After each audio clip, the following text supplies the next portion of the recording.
All right, let's rock and roll. Let's do this thing. Okay, last week what we did, we were kind of contrasting the two. Wait.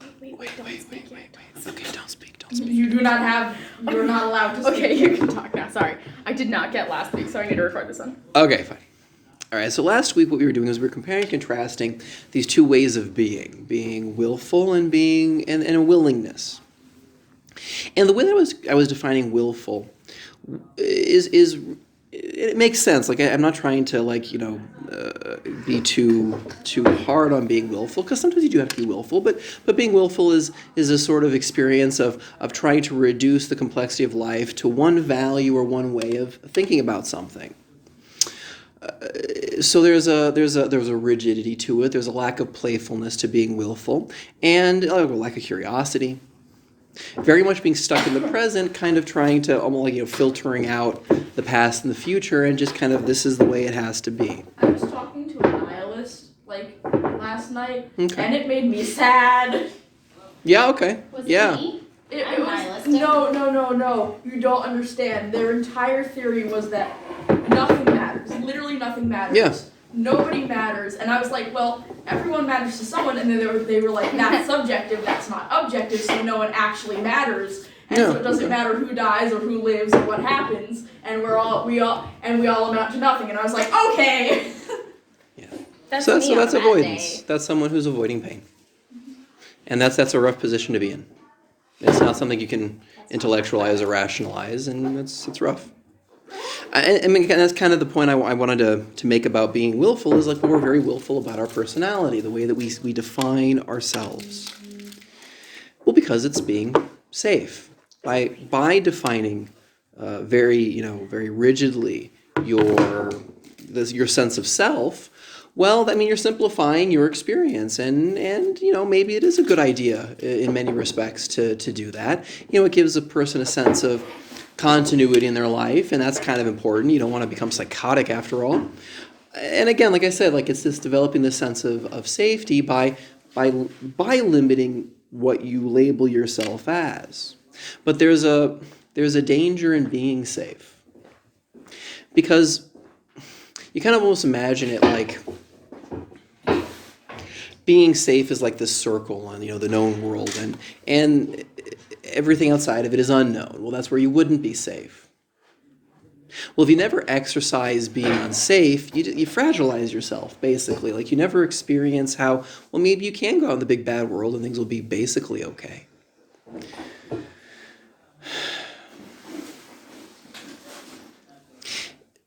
You also deny yourself fun. Fun is dangerous. That's why fun is fun. It's a little bit of danger.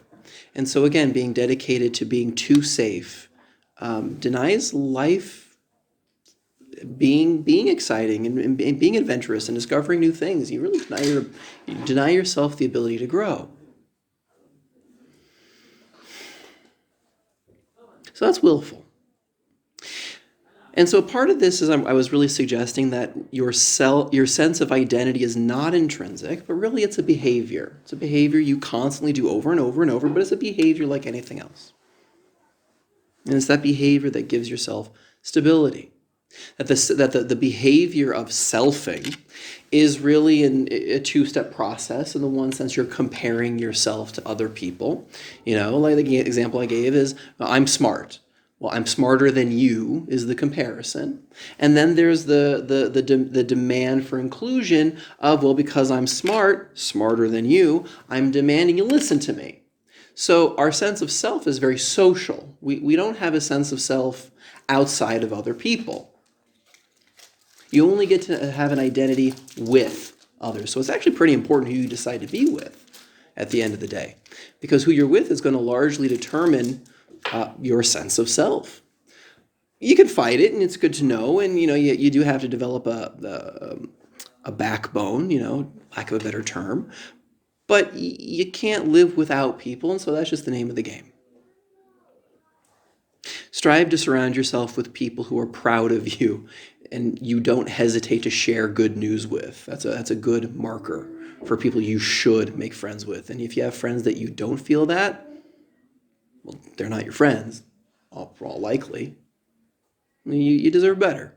You should be able to Share the things that are meaningful and good in your life, and not have to worry, man, is this person going to hurt me or make me regret sharing afterwards? Now, it might also equally be that maybe a person is a shtickle paranoid and that doesn't happen. So you have to kind of balance that. You have to take risks. Just a shtickle. So that's selfing. So okay, fine. So if selfing as behavior, it pays off to become little behavioralists. We had Psychology 101. How do you size up behavior? And so I kind of outlined, that behaviors have three parts to them. They have the setup, which is the antecedent, everything that follows up until the behavior. Example of that was, I want my kids to, after breakfast, take their bowls to the sink.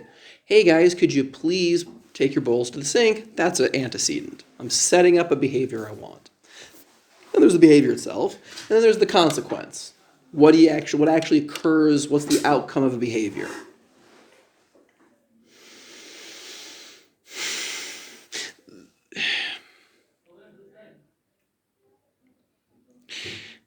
The two pitfalls are in the antecedent and the consequence. As far as the antecedent goes, we do frame the way we see things a certain way. We have the power of interpretation. And so even before things happen, our brains they just naturally start making interpretations.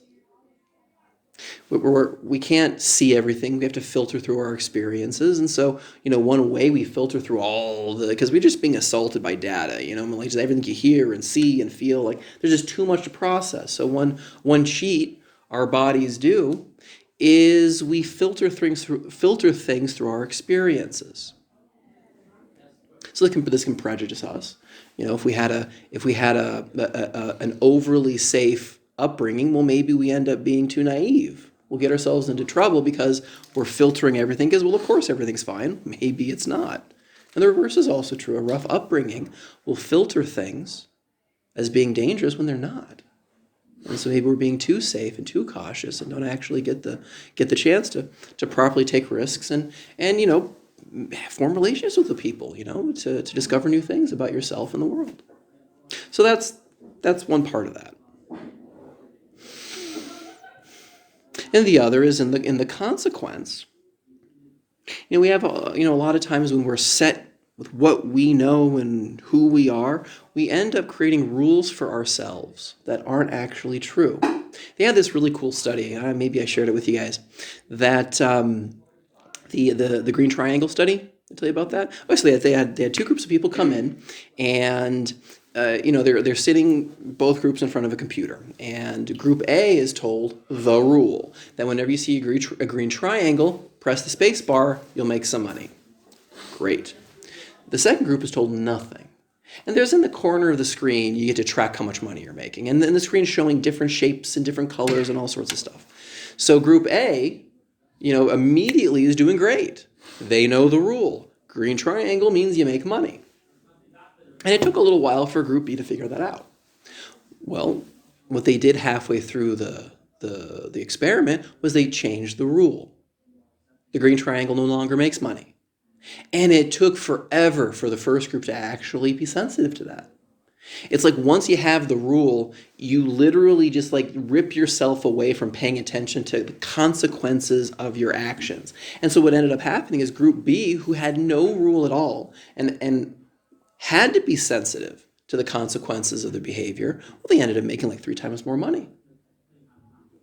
So rules can be handy because they help you out initially. You don't have to pay so much attention. Someone can tell you a rule, and that's actually a really good way of living in many respects. Your friends are leaving a party and you're ready to go in, and your friend's like, "Man, don't go in that party." They just told you a rule, and you're going to save yourself a lot of embarrassment or problems by just, okay, good rule. Don't go into that house. But you are disconnecting yourself from the world. So if you say you have a rule for yourself, you create this sort of, I can't get out of bed. Today's going to be too hard. Well, that's a rule. That's a rule that you're creating for yourself. And by having that rule, what ends up oftentimes happening is it denies you of noticing the day you actually are having. You miss out on the fact, you felt like it was hard, but you still got out of bed. That's worth something. You participated in class, you said some smart stuff, the teacher was happy with you. You gave some good advice to your friends, you actually made a difference today. But if you have this rule, man, today's too hard, I don't want to get out of bed, you literally miss everything that made today worth something. You're disconnected from life with rules. So there's a trade-off. You got to be careful with that. The other idea I shared with you. Oh, I thought this is a cool idea. Again, with the idea of like notice your patterns, because ultimately, like what this is serving is see what you do, because generally, the problems you have seem like it's 1,001, but really it's just renditions off, 2 or 3 problems that are just repeating itself over and over. So I had a client a while back who his problem was he was throwing up all the time. He had an anxiety disorder, and there were other parts to it. But, every day the guy is throwing up multiple times a day. Now, it sounds gross, and, okay, fine, it kind of is gross. But it was life-threatening, because what ends up happening is that it starts eating up at your esophagus. There's going to be internal bleeding going on. And so this was a serious situation. My grandfather died from that.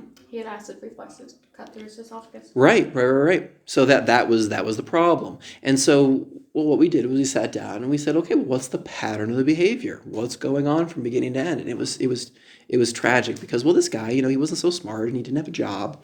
And so there wasn't really much joy or excitement in his life. And okay, that's a biological challenge. But like, he was living with his mom. She wasn't paying so much attention to him, except when he'd throw up. Well, then everything changed. She was the one who cleaned it up. She was the one who took him to the hospital. They showing a lot of caring, and they had a lot of quality time. Hanging out in the waiting room, had a lot of really good conversations, actually. And then afterwards, she would take him out to dinner. He had literally trained himself to throw up. The consequences were great. The antecedents were amazing. If you want love, throw up. So just by sitting, and you wouldn't think of that, that was an interesting thing to see as a pattern. And so what I basically did with him is, well, okay, let's change all this. I talked with mom, talked with him, and man, the first session she hated my guts, because I'm basically telling her, don't care about your son. She, you're heartless therapist, how could you suggest such a thing? Like, of course I need to take care of him. And I said, okay, let's just experiment. Give me 2 weeks. If nothing changes, go right back, it's worth a shot. This has been going on for a couple years. What do you have to lose except your son, because he might die over this? So fine, I got my 2 weeks. Did you say that to her? Yes, I said that to her. So, I said it more gently than the way I'm presenting, but it was true, and she knew it. So he had to clean it up himself. She was not going to accompany him to the ER. He was not going to have money to eat out afterwards. He stopped throwing up after a week. He saved his life because he appreciated the antecedents and the consequences. So it's very powerful knowing this, and it applies to any sort of situation in your guys' life. So it's like, really take this one to the bank. So that's behaviors. The other thing I suggested in terms of like really affecting change, like how do you change yourself? Well, the other thing is fully feel your feelings. This nihilist, for example, you're talking about. There is a well of pain that is underneath that, and you can, something like that, where a person literally is saying there is no such thing as meaning in the world. And it's because the meaning of their pain is so deep. You can't. It's like, you know how you know the world's not nihilistic. You know how you know there's meaning in the world, because when you're suffering, it's full of meaning.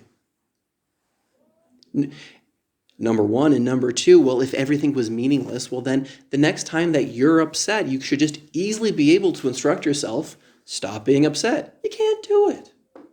The world is full of meaning, and you know it from pain.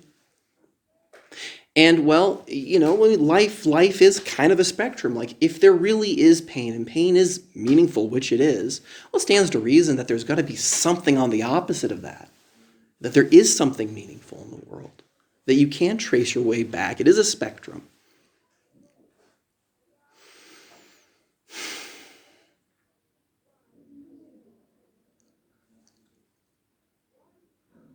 You can kind of take this as far as you want, but outside of the halachic system, outside of Torah, learning that there's meaning is very difficult. I think like the last time humanity got together to realize there is objective meaning in the world was during the Nuremberg trials. Because the whole world got together, looked at a bunch of Nazis and said there is actually something that it does not matter where you're from, it does not matter what you're told, it doesn't matter what you believe, what you did is objectively wrong. That was a hard-fought realization. A lot of people had to die for the world to see that. There is another side. And so it's like, in many ways, it's kind of a plug for, hey, learn halacha, because halacha is kind of a cheat. It saves you from having to suffer in order to learn meaning, because meaning is really good, and meaning doesn't have to just be pain, like your friend the nihilist. There's a lot more going on. But you have to be willing to feel pain because, well, what is pain ultimately trying to tell you is, look, something's off. Something needs to change. Maybe it's something in your environment. Maybe it's something with you. Whatever it is, it's a demand for flexibility. And there might be a lot of, it might be that there's, years and years of little snakes that have been ignored, little problems that in of themselves weren't such a big deal, but they kind of build, and a lot of times problems can just seem so big, and well, why would you want to feel that? It's just too overwhelming. And yeah, it is overwhelming. But the easiest strategy of feeling feelings is breaking down the problems into the little snakes, essentially. All you need is a big stick to whack a snake. They're not such a big deal. But if you fall in a pit of them, that's when you're in trouble. So it's like, no, you outline the problems you're having. You feel the feelings you're having fully. You ask yourself, what is this feeling trying to tell me? What do I need to learn from this experience? And you start whacking one snake off after the other. The problem gets smaller and smaller. You're compartmentalizing problems in a certain respect. By asking yourself, by treating pain as something good, meaning there's something to learn here. It's like a complete reframe, because we all want to learn. You guys are in school, it's like, who would say learning's bad, and so it's, well, I wouldn't advise learning that way, and man, it sucks if you have to learn that way, but there's something good to learn. And the fact that you're sensitive that there's something good to learn means you're like 15,000 steps ahead of the game, as opposed to, say, a nihilist, just to deny, nothing means anything. That's a tough position to get out of. Who's feeling your feelings? And the last idea I kind of presented was that you have to be aware of your personality footprint. And we went over the big 5 personality types, and we had a nice little fun time talking about that. So that was not so quick review of last week's session. Okay. And all of that, kind of bringing it back, was bringing it back to that, like I said, you have to experience unity. You have to experience harmony within yourself. Because this idea of the second principle of the unity of God, well, it's esoteric. And so it's like, it's one of those things it's easier to just do. And that's how you do it. The integration of all the different parts of your life. That's unity. So in this class, in this next class here, I wanted to push on new territory to the third principle. We're coming right back to the God paradox that we talked about a couple classes back. Because now that we've set up in the second principle that, well, God is this unified being and there's no distinction between his actions or his thoughts, he's not bound by anything, that Hashem is like pure action, he's pure moral action. Well, we're dangerously close to then entertaining the idea, well, there needs to be an object to act. That's how the world works. Things do things.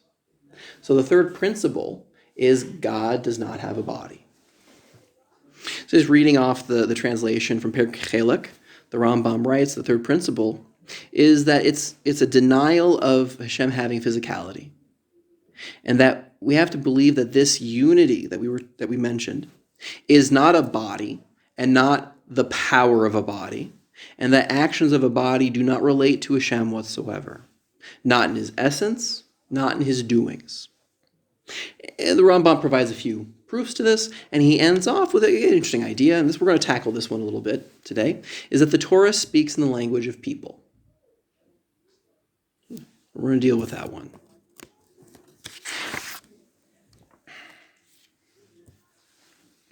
Torah speaks in the language of people, meaning like it uses terms that we can understand and relate to? Although it's more complex than that. I want to develop that idea a bit because we have a problem. Because there are a lot of Rishonim that do believe that Hashem had a body. The question is why. It's going to be very much on that point. Why? I thought one of the most basic things was Hashem doesn't have a form. Well, yeah. That's what the Rambam says. 13 principles of everything, like. That's the third principle of the 13 principles of faith, according to the Rambam. Who? Okay. It's always like, what? What the devil? What's going on? Sounds like sacrilege to me. Mm-hmm. I'm mildly upset by Sounds what like you have just told blasphemy. me. It sounds like wrong to everything I thought I knew was correct.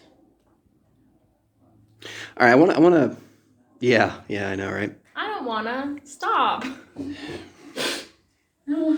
want to listen to this blasphemy. It's good. Don't you blaspheme. So, I mean, two different psukim that kind of the Rambam takes is really pushing this point of, well, God does not have a body. In Shmos, Hashem says to Moshe Rabbeinu that you're not able to see my face, and if you would die. So, the Rambam looks at this verse and says, well, that kind of looks like whatever God is can't conform to life, meaning like God is not relatable to created things. The Rambam would look at that. And a couple verses after that, Lamed Gimel, Kaf Gimel.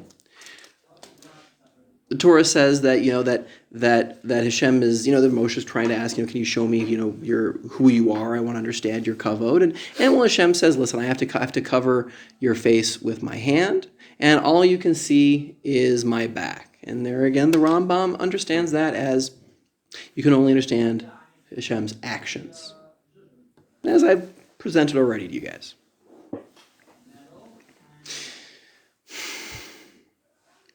So what are the result of Hashem's actions? We're kind of taking a little detour on that a little bit. Because we see that God created a world where He, everything, all other creatures are deterministic. The way the Ramban understands creation is, God almost put a force within the world and all creatures came out of physicality. And when the Ramban gets to the pasuk of, let us make man, he understands that as Hashem getting together with reality, so to speak, and saying, well, we're going to create a being that's both physical, animalistic, that does have a fair bit of determinism. We have biology, we got genetics, we got all sorts of fun stuff. But this creature is going to be a contradiction. It's because I'm going to blow, my spirit into this creation, and it's going to have a soul that's going to be able to observe itself. It's going to have free will.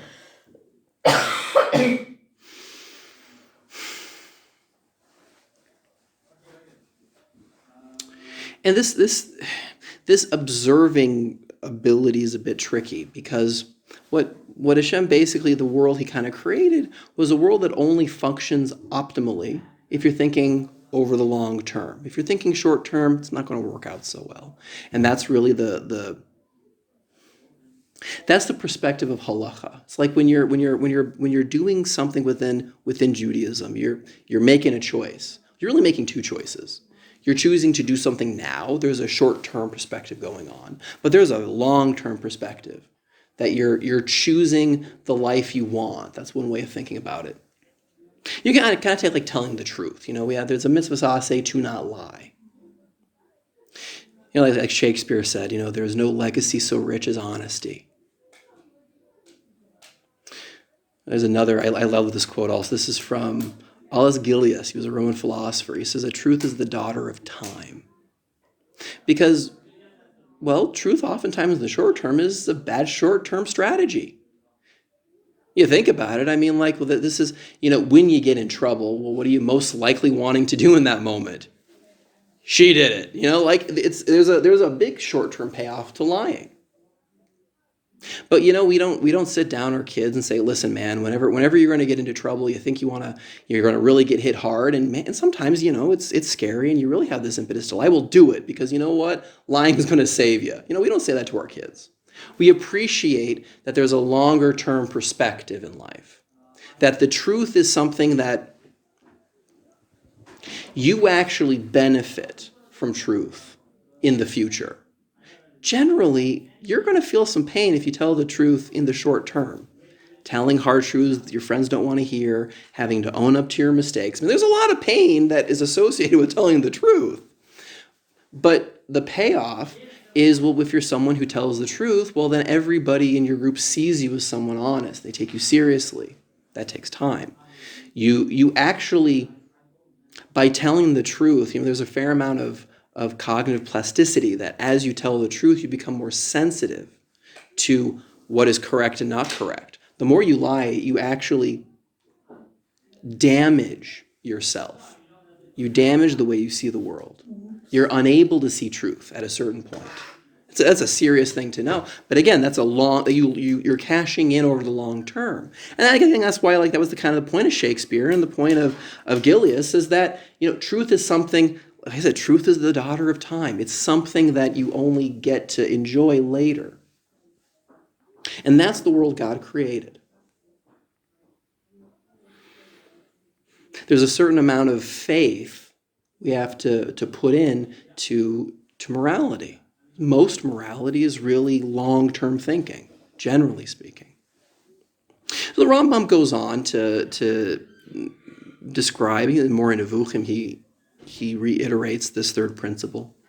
And he makes the claim that believing God has a body is worse than avodah zarah. It's worse. And it's very much on this point, because the whole idea of avodah zarah are this long-term thinking, having an ideal to live up to. And by not having that, say having your heroes being flesh and blood, making God flesh and blood, well, what you're basically doing is you're lowering your sights. You have less to live up to. Because again, this transcendent morality, it's exactly that. It being transcendent, it being above you. It's demanding greatness from you you don't already have. And, things like telling the truth is saying, listen, man, I know it's going to hurt less if you lie now. We're all in agreement on that. But if you want to have a better life overall, you have to be bigger than the moment. You have to be more than the present. And that you have to have a munah for that. So the Rambam is very much linking God not having a body with a necessary quality that develops faith, that develops emunah.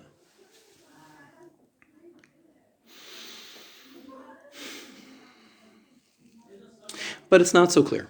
I already spilled the beans earlier, is that this is actually a machlokas, and it's a machlokas we don't hear so much about.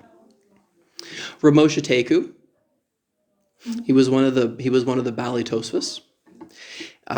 Wrote an entire book basically attacking the Rambam, and he puts it like this: Hashem has no limits. If God wants to have a body, He can have a body. We mentioned Moshe Teku when we were talking about the limits of God's free will. Can God kill Himself? The Rambam says no. God has to act rationally, and the way that the Rambam looked at being perfect, being shalem, is being to self-actualize, and to be self-actualizing, there has to be some structure, some logic. God can't create a boulder He can't lift. He can't contradict Himself. But what that means is that perfection is actualization. It's act. It's, again, the ethical existence of God in the now. But for a Moshe Teku, he's like, listen, man, God can do anything. You're limiting God. For him, potential is the definition of shlemus. And it's coming up here. That basically Rav Moshe Teku was saying, well, the text says God has a hand. I mean, these very verses I was citing before, God saying that you can't see my face. Sounds like He has a face. If you were to see my face, you would die. Okay, God, if I see your face, I'll die. Yeah, go for it. But this whole thing sounds like it boils down to the most basic paradox that everyone's thought of, which is, if God is limitless, then He can limit Himself, but that would make Him not limitless, which would make Him limited, which would make Him not, that whole thing. That's exactly right. So I feel like I feel like you can't base God having a body based off of the fact that you can't understand a certain paradox because you have a human mind. Well, that's actually Moshe Teku's argument, that because you can't understand God, who's to say he can't have a body? But like, I feel like also the things within the Torah that say like his face or his hand or his back, those are all, like Rambam said, stated in a way just so that us humans can understand it, because God made the Torah for us humans, not for himself to understand. That's the Rambam's position. But physicality in of itself is limiting. That's the Rambam's argument. But you're mixing your Moshe Teku with your Rambam. No, because what I'm saying is that they're both arguing like the same paradox. But yeah, they have the same. Yes, they answer it differently. They have the same paradox. How can a limitless being relate to the limited? And they answer it differently. No, but neither of the answers have a like stagnant endpoint. Neither of the arguments have a stagnant endpoint because it's a paradox. So it's like they're making a philosophical value judgment. Is Shleimus potential? Well, that means he can do anything. If the text says he has a hand, he's got a hand. Why not? If the text says he has a face, well, God can do anything. That's potential. He's limitless in potential. For the Rambam, he says, no. Shleimus, perfection is not potential. You actually have to do something. There's action is demanded, and as soon as you have action, you have to speak reasonably. There has to be logic to actualize oneself. You're right on the point, but it's like you're mixing your Moshe Tekus with your Rambams and what you're saying. Because they're both arguing the same thing. With different answers. Right, that's exactly right. They're on the same point with different conclusions. And so that's why I'm saying, so like for Moshe Teku, it's like, well, why don't you trust the text? The text literally says what it says. Why are you putting limits on God? It's a powerful argument. Well, many times the text has deeper meanings. That's right. That's 100% right. That's 100%. So the sense, so the Rambam's response. You're making their arguments for them. Slow down. What I wanted to push here is generally people are surprised by this position, and it was a commonly the Moshe Teku that actually was the standard position for the rabbis in Europe. That was probably Rashi's position. The Ramban testifies that when he traveled through Europe, he was shocked. He's like, he met all these Baalei Tosfos, and they're like, yeah, God has a body. What's the problem? He was shocked. In fact, the Ramban had to invest some time defending the Rambam because the Baalei Tosfos wanted to put the Mishnah Torah into cherem, make it a forbidden book, and in fact, they burned it in Paris, the Mishnah Torah, all because the Rambam said God does not have a body. So what I wanted to bring up was exactly the point that you're bringing up here. Is well, this is actually very difficult because at the end of the day, we are left with a problem. How do you read a text? I mean, something I thought was really cool is like, well, today texting is the thing. People. I saw. I don't know if this is like a normal thing. I've heard other people mention this to me, but they've actually watching. Younger, I don't want to say younger kids, kids, but like younger people like making phone calls, like it almost looks like they can't do it and people get nervous. I've heard this anecdotally enough where like, well, people just text. Like if you had to call somebody, unless it's your friend, you're cool with it. But if you actually make a phone call, there's a lot of people out there who they just can't do it. Well, there's a big risk with texting because 60% of the time the message is misinterpreted. It's like you have a lot more to worry about texting than actually calling people because you're not just communicating. I mean, words are symbols, and symbols are able to contain a lot. And so, like, if you take out the soul of a symbol, intonation, inflection, you can't pick up sarcasm in a text. So you have this problem in the text where you're running a high risk of misinterpreting whatever's being given over. That's just a reality. That's problem number one. Problem number two with the text is that once it's written, it's written. And if it was meant to be written for eternity, well, guess what? Language changes. If you guys, try and pick up the book Gulliver's Travels, it's a cool book. It's written in English, but it was written in English like 300 years ago. I tried to sit down and read that with my daughter. And I was like, after the first paragraph, I'm like, no, this ain't working. So she loved the story. I went through. I just translated it in simplistic English as we were reading through, but I had to translate it. It wasn't a text I could just read, and it's English.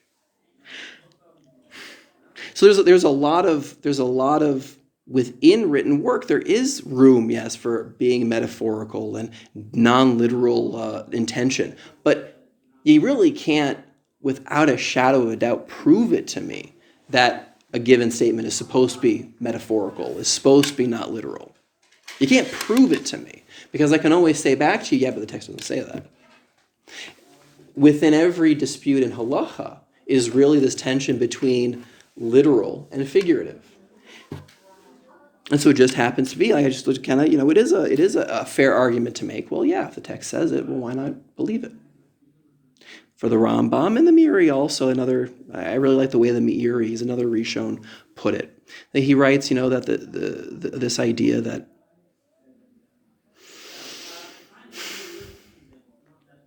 the principles of faith are not tied to the literal meaning of Scripture and Agada. You have to actually be thinking within the text, but flexibly. Like eye for an eye. Where it's like, no, eye for an eye does not mean we poke people's eyes out in this religion. But we are the only fundamentalist religion that says about its text, yeah, we don't read it literally. You say you grew up in the South, like a fundamentalist Christian would it'd be like raccoons jumping out of their stomach hearing maybe you shouldn't read your text literally. But we take it for granted. Of course you don't read it literally. So this is the machlokas. How far does the Rambam take it? I don't like that the Rambam. It's. I can't articulate. Never mind. Just keep going. I'm with you. Because the Rambam is saying that these 13 principles are the basics of spiritual reality. I mean, he's making the argument that if you don't buy into these 13, it's not that you're a bad guy. It's not a prohibition. It's just you didn't make the cut to have a chelik and olam haba. Sorry. You're not a bad person. You're just not going. You just don't know the password. Fully rude. You just don't know the password, and You're not a bad person. and it's not a sense of you didn't do anything wrong, and you're a nice guy and all. But he really is holding this position that all these different rabbinic authorities have no portion in the world to come. Rashi's out. Tosfos is out. All these guys are out. I mean, they're out. The Rambam feels bad, but they're out. This is not an accepted position, to say the least. Within the Mishnah Torah, there's a commentary of the Ravid. Right there, when the Rambam is giving this halacha, the Ravid writes, this is a translation, that there are many people greater and superior to him, the Rambam, who believes this, meaning God has form. They also have a portion in the world to come. Because what fundamentally is happening here is, like I said, that religion and halacha is a long-term game plan. You don't, when your behaviors are detached that much from good conclusions, well, you're kind of in the unknown. You really do have a hard time measuring, are you on the right track? And we are putting faith in the text, saying, listen, well, there's all these great halachas. They're saying your life is going to be good if you follow them. Actually happens to be, it works that way. You have to live a while to really cash in. So there is a certain buy-in. There is a certain almost like you have to intellectually, you're fighting with one arm tied behind your back. Because there is this promise that you are going to cash in. And then we have the experience that we do, like an example of lying. Like you would never tell your kids to lie like that because we know it doesn't work out in the long term. So it's like you're put in a situation like that. Well, there's room to say, all right, well, the Torah has worked out for me in all these other ways. It's proven it's a trustworthy text. I'm willing to suspend judgment and say God has a body because it's obviously been true in all these other areas. But put in another way, it's like, how can one's faith in the Torah be used against a person saying they can't have a chelik olam haba? It's not nice. It's not nice. It's disrespectful. Oh, I can articulate now, can I? Yeah. I don't like how absolute either one of them is being. Not to be that person, but only a Sith feels an absolute. So why do they have to place a limit in the first place? Both of them are limiting God by saying he either has to or he doesn't have to. If he wants to, why can't he have one? And if he doesn't want to, why should he have a But body? God can't be limited, and physicality in and of itself is limiting. Not if you're not limited to physicality. He can have a body, but still do whatever he wants. Not all of his essence has to be in that body. But again, God is not stuck in physicality. What I say to that is, it is a good idea to reserve judgment to a certain extent. But there is a difference between reserving judgment and not being willing to play the game. Like, you have to live. And a part of religion is metaphysical ideas. I mean, there is a push to actually come to some decisions and to some conclusions because this is molding ultimately the way that you interact in the world. I mean, in this sort of way, say the version of Moshe Teku, the choice he's making is the Torah is worth believing in. That's a real judgment call to be made. It's changed the entire world. The Torah has created Christianity and civilized humanity. It created Islam and civilized the Middle East. I mean, they didn't take all of our ideas, but look at the power of this text. It transformed the whole world. So if it's going to ask me to believe God has a body, it's an act of active humility to say, okay, fine. Hold on. It's a choice. What I'm saying is a choice. Like, you don't get to, in potential, be humble. You don't get to say, well, if Moshe Teku's correct, I'll be humble. Like, there is a push in life. You actually have to make choices because you get something from your choice. But I'm not disagreeing that you should be you should have humility and believe that the Torah rules is worth believing. I think that you should also understand that the oral Torah is part of the Torah, and not everything is supposed to be taken at face value in the Torah. But I feel like assuming that. I mean, I'll tell you a lot of those. The Or Zarua, he's another Rishon. He makes this point. The Or Zarua makes the claim that this is a machlokes. This is a dispute that goes all the way back to Shas. Midrashim, I put this to you, though. I mean, we all know the Rambam's way of interpreting this medrash of, Adam Rishon was created, the angels came into Gan Eden, and they said, oh, wow, God, what are you doing in Gan Eden? Ha, ha, ha, no, it's not God, it's Adam Rishon. That's a medrash. God, now, hey. to Ramosha Teku, well, that makes a lot of sense. Well, if God has a body and Adam Rishon has a body, well, look at that. They look the same. Easy peasy, lemon squeezy. But it's a very hard thing to argue, says the Or Zarua, that malachim, who are these spiritual creatures who are so connected to knowledge and understanding of the world, like they just didn't know that wasn't God. Like they made. So the Rambam argues, no, you have to read this text allegorically. It's not that they were seeing the demus is the word, the similarity, the demus of Israeli man's ability to have free will, and that's what the angels were looking at. And that's the other side. But it's like, you can always argue that, well, that's a bad way of teaching that. It's too ambiguous. It's too ambiguous of a stretch, that interpretation. You could, and we do, and I'm with you on that. As far as I'm concerned, guys, don't believe God has a body. Like, I want to be on record. God has no body. I'm on the side of the Rambam. But just kind of addressing your question of just reserving judgment is you have to make choices because those choices lead you to the next choice in life and the next choice in life. But how is this a choice? It's not. This isn't going to lead me to another choice. There isn't truly an answer to this. Not one that we can comprehend anyway. So what? Am I forced to make this choice? Well, you kind of are because, in order to use a text, you have to come to some understanding with it. And that's what both sides do. The way that the Rambam says, I have to use this text to create halachas, I have to use this text to create a way of life. I am going to fundamentally look at this text in allegorical ways. And so all the stories in the Chumash of whenever angels come and hang out with people. The Rambam says, nope, that's a dream. It's a prophetic dream. Didn't happen. Avraham being visited by the three angels when he was hanging out in his tent. Nope, didn't happen. That was a dream. The angel fighting Yaakov. Nope, that was a prophetic dream. With Bilam and the talking donkey. Nope, that was a prophetic dream. He makes everything prophetic dreams.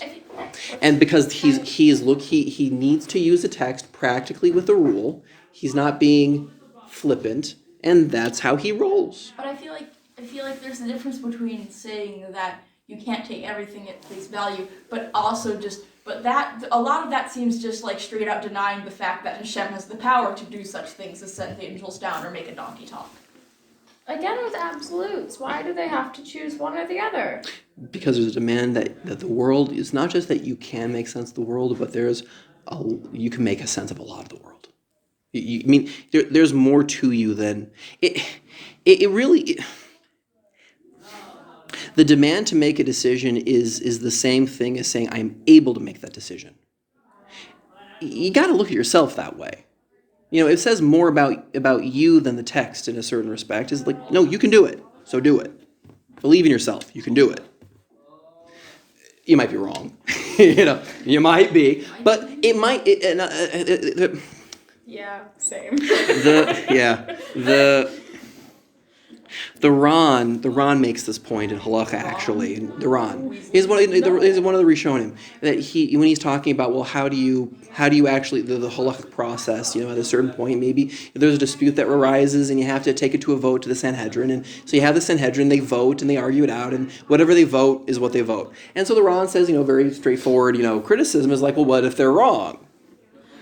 What if they're wrong? And his response is, life demands choices, and you're right, maybe they're wrong. But the way the system is constructed is there's a lot of smart people on that court. The chances that they're going to be wrong is pretty small, and even if they are, it's worth it to strive for truth. It is worth it to be wrong and attempt to understand what is good and right. That's why they're being forced to make these choices, because it's too important to actively search for the truth. You can't just skip out on that obligation, and it's better being wrong. So go be wrong. I don't like being wrong. Maybe you should be wrong more often. No, go be wrong. I don't like being wrong. Because by being willing to be wrong, you will be right, and you can take that. You can take that to the bank. I don't like that at all. I getcha.